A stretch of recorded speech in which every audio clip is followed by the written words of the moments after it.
C'est l'aventure, la vraie aventure avec un grand A.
Nous étions 25 au départ et entre-temps nous avons eu un accident et 5 d'entre nous se sont fait manger par les Indiens.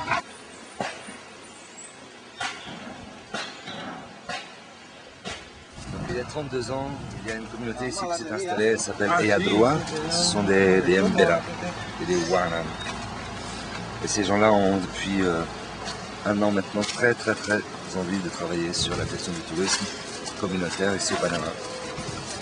Alors, c'est le programme sur lequel on travaille maintenant. On va marcher 10 minutes et on va arriver au village. Et la personne qui est derrière moi, c'est le représentant en fait de la communauté Wanan.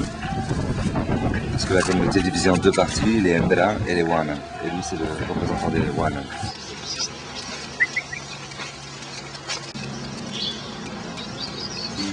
Una familia de Flaco. Ah, sí, sí, sí, sí. Miguel Flaco. Miguel Flaco, ¿no? Miguel Flaco, mismo, sí, el mismo.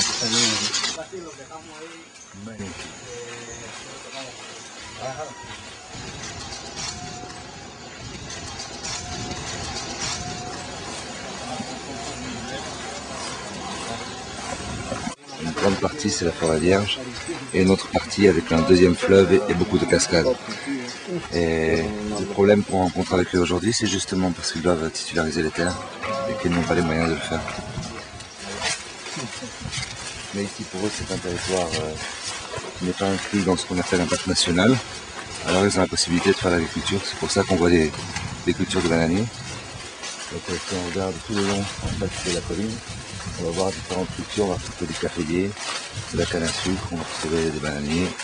Mais il y a le yucca aussi, il y a un petit peu toutes les tubercules qu'ils utilisent pour la cuisine traditionnelle. Et ils ne sont pas dépendants seulement que d'une activité économique puisqu'ils produisent leur alimentation en autoproduction. Mais ce n'est pas suffisant parce que les fruits et les légumes sont toujours saisonniers. Quand il y a une production, ça dure quelques mois et après on est obligé de racheter les denrées de première nécessité. Donc c'est pour ça qu'ils ont besoin en fait de développer une activité économique annexe. Alors ça c'est intéressant, tu vois la petite maison qui est là-bas. Ils ont doublé la surface en fait en rallongeant le sol.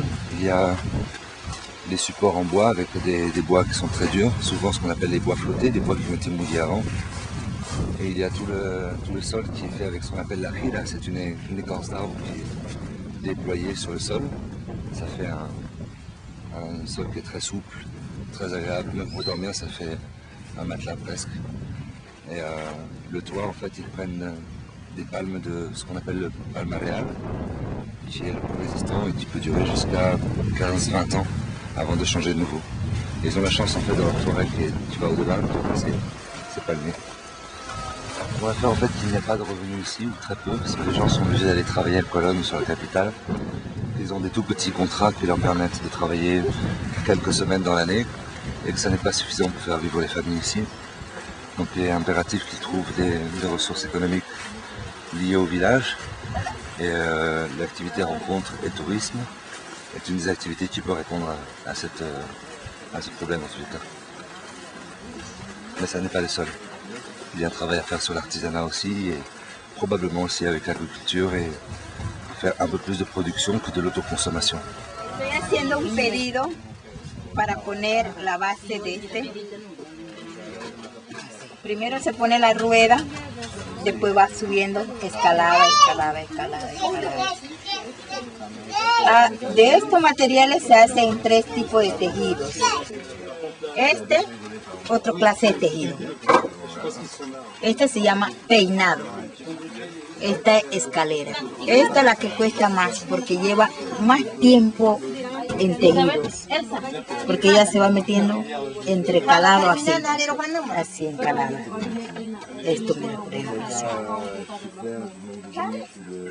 Nosotros cuando traemos visitantes turistas, cuando ellos vienen, entonces, de acuerdo a lo que les gustan, ellos van comprando. La palma chonga se le saca el hilo, ¿no? Se zurra, se agarra, se lava y se pone a solear. Entonces sale este hilo. Permiso. Sale este hilo. Este es el hilo de la chunga. Color natural. Achote, ¿no? Sí, achote. Sí, y teca. El palo teca se encuentra uno, pero está allá. Y el negro también, ese es otra mata que le dicen chisná. Ese es un árbol también, un bejuco. Entonces pintan lo que es el negro con teca. Sí, salen todo lo que es. Todos los colores que te ve ahí, todos son naturales. Sí, todos. Este también, una mata que le dicen yuquilla. Todo es bonito. Esto se saca de un material que se llama chocolatillo. Se saca en vena así, entonces se teje como gorra, todo, sopladores, canatita, canata, esto, como coronita esto. Estas coronas son, lo ponen las mujeres para hacer tradicionales, presentar tradiciones de baile tradicional cuando vienen así. Emigración de la provincia de Darién hacia la provincia de Panamá a una región llamado Alto de Bayanos primero. De allá, por la hidroeléctrica de la represa de Bayanos,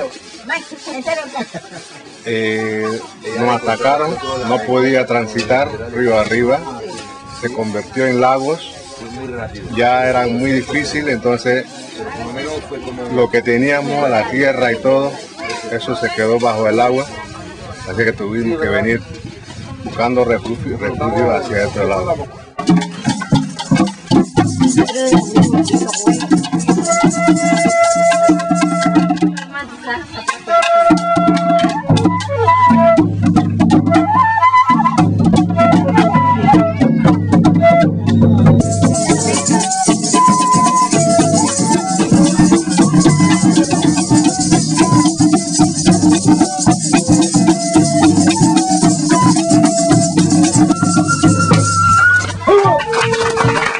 Oye, gracias.